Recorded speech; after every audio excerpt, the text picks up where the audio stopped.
2022년 기준으로 미국에서 낸 통계에 따르면 고양이의 40% 정도가 비만이었고 과체중까지 포함하면 60% 정도라고 해요. 그런데 우리나라는 훨씬 많은 것 같아요. 제가 고양이 병원 운영하고 있기 때문에 매일 10마리 정도의 고양이를 진료하고 있거든요. 병원에서 만나는 고양이의 70% 정도가 과체중 내지는 비만이었습니다. 미국에는 외출량이가 좀 많잖아요. 근데 우리나라는 거의 대부분이 실내에서만 생활하기 때문에 과체중이 미국보다 더 많은 게 어찌 보면 당연할 수도 있을 것 같아요. 근데 그렇다고 고양이를 밖에 돌아다니게 할 수는 없잖아요. 너무 위험하니까요. 그래서 결국은 먹는 걸 조절해 줄 수밖에는 없습니다. 빼는 게 너무 어려우면 유지어터라도 되는 게 고양이의 건강에 도움이 되기 때문에 오늘은 어떻게 하면 고양이 체중 관리를 할 수 있을지 여러 팁을 알려드리려고 합니다.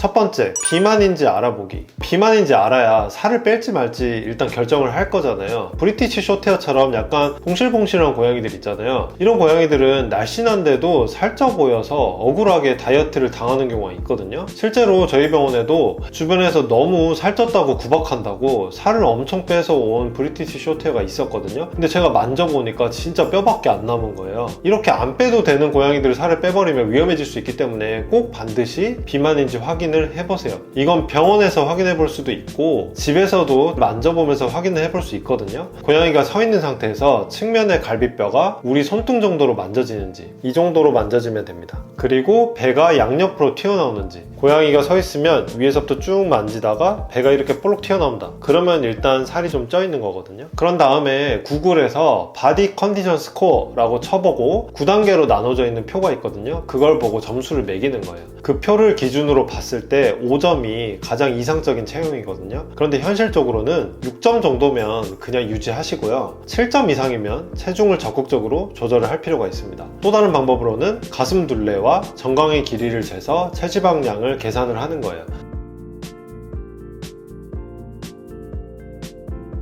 집에서 간단하게 해보실 수 있거든요. 이상적인 체지방량을 20%로 잡거든요. 만약에 체지방이 30% 이상이면 심한 과체중이기 때문에 체중 조절을 해주셔야 돼요. 두 번째, 사료양을 재봅니다. 매일 사료 줄 때 사료양을 재서 주세요. 자율급식이든 제한급식이든 얼마나 먹고 있는지 아는 게 제일 중요해요. 사료양을 계산해서 줄 수도 있고 제가 전에 만들었던 사료급여량 영상을 참고해주세요. 사료 포장지 뒷면에 사료양이 나와 있잖아요. 그대로 줄 수도 있고요. 그리고 자동급식기 쓰시는 분들은 거기서 계산해주기도 하거든요. 근데 이렇게 알려주는 사료양들은 좀 후하게 책정이 돼 있어요. 왜냐면 고양이가 부족하게 먹어서 생기는 문제가 훨씬 크거든요. 결핍이 올 수가 있어요. 그래서 좀 방어적으로 설정이 되어 있다고 보시면 되거든요. 그래서 이대로 먹여도 살이 찔 수 있습니다.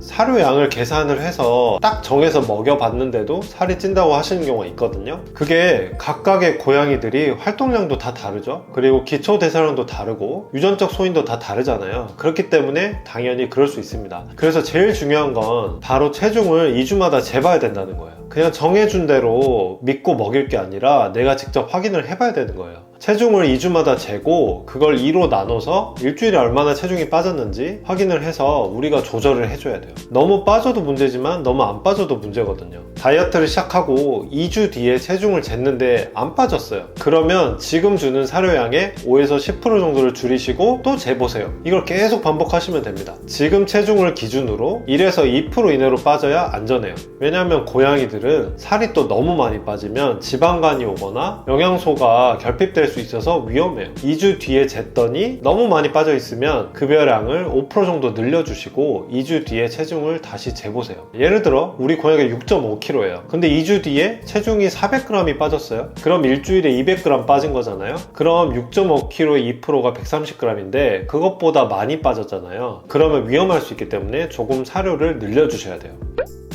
근데 또 어떤 분들은 아무리 사료양을 줄여도 안 빠진다고 하시거든요. 그 이유는 같은 사료를 오래 먹이면 고양이의 신체 대사 기전이 그 음식에 적응하거든요. 그래서 신기하게도 양을 계속 줄여도 체중은 안 빠지고 영양소만 결핍되기도 해요. 그렇기 때문에 사료를 한번 바꿔서 감량을 시도해 보시는 게 좋아요. 가급적이면 일반 사료 중에 라이트 사료 말고요, 처방식 중에서 체중 감량용 저지방 사료 이런 걸로 바꾸시는 걸 추천드려요. 감량 효과도 크고요. 체중을 빼다 보면 근육 손실이 오거든요. 그걸 막기 위해서 단백질도 충분히 들어있고요. 그리고 혹시 다이어트를 하다가 지방간이 올 위험성을 줄이기 위해서 L-카르니틴이라는 필수 아미노산도 충분히 들어가 있거든요. 괜히 다이어트용 처방사료가 아닙니다.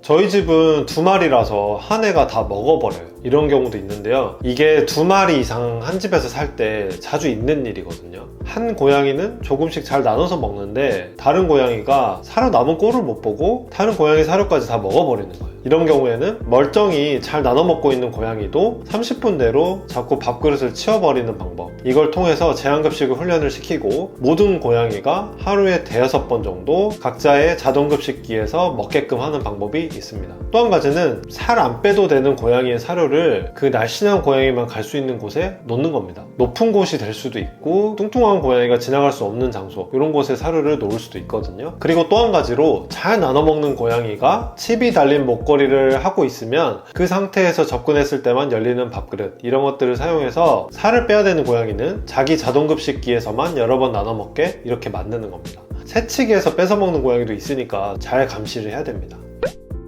또 간식을 아예 끊어버리시는 경우가 있어요. 근데 간식 주셔도 돼요. 대신 하루 전체 칼로리의 10% 정도만 간식으로 주시면 되거든요. 이게 대략 20칼로리 정도 될 거예요. 근데 이걸 맥시멈으로 다 채우실 필요는 없는데 이 20칼로리가 추루 1개, 트린 4개 정도이기 때문에 이 정도 선에서 주거나 조금 더 적게 주시는 것은 도움이 되실 겁니다. 그리고 이만큼 사료를 빼주시면 돼요. 간식을 썼을 때 장점이 있거든요. 놀이를 더 좋아하게 만들어서 활동량을 늘릴 수도 있고, 간식을 찾아서 탐험하게 만들어서 더 움직이게 만들 수도 있거든요. 그리고 아무래도 스트레스를 많이 받아요. 그래도 그렇게 좋아하는 간식을 조금이라도 먹게 하면 스트레스도 좀 줄일 수가 있고, 그리고 동기부여를 해줄 수 있기 때문에 고양이한테 도움이 되실 겁니다.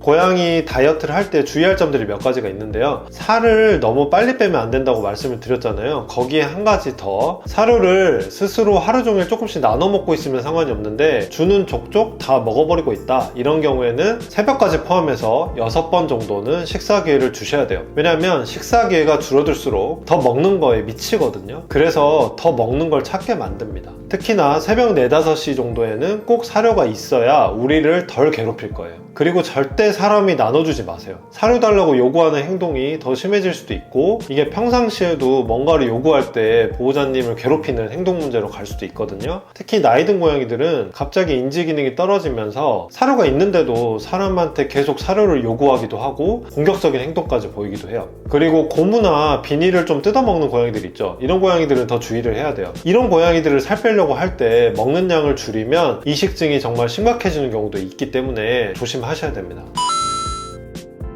저희 고양이도 과체중이긴 합니다. 하지만 제 나름대로 오랫동안 더 찌지 않게 관리하고 있다고 자부하고 있어요. 고양이들이 좀 통통한 게 사실 큰 문제는 없잖아요. 근데 점점 체중이 빠르게 늘고 있는 고양이들이 정말 위험합니다. 심한 비만으로 가면 염증도 자꾸 생기고요. 당뇨나 지방간 같은 그런 질병에도 노출될 확률이 높아져요. 그리고 마취할 때도 15% 정도 더 위험해요. 어떤 고양이들은 살이 너무 쪄서 똥꼬 그루밍이 잘 안 돼요. 그러다 보면 생식기 주변에 심한 염증이 생기기도 합니다. 활동량이 크게 줄어드니까 자기의 사냥 본능을 해소할 수가 없고, 그렇게 돼서 삶의 질도 많이 떨어지겠죠. 또 그렇다고 고양이한테 무리한 다이어트는 쉽지도 않을 뿐만 아니라 저희가 권장하지도 않기 때문에 이렇게 하시는 게 좋아요. 적당한 사료양을 매일 정해서 주고 꼭 주기적으로 체중을 체크해 주겠다, 이 2가지 포인트를 기억하시면 됩니다. 고양이들이 충분한 양을 소량씩 여러 번 천천히 먹게 한다, 꼭 기억해 주세요. 오늘도 끝까지 시청해 주셔서 정말 감사드리고요. 저는 또 다른 좋은 영상으로 돌아오도록 하겠습니다. 안녕.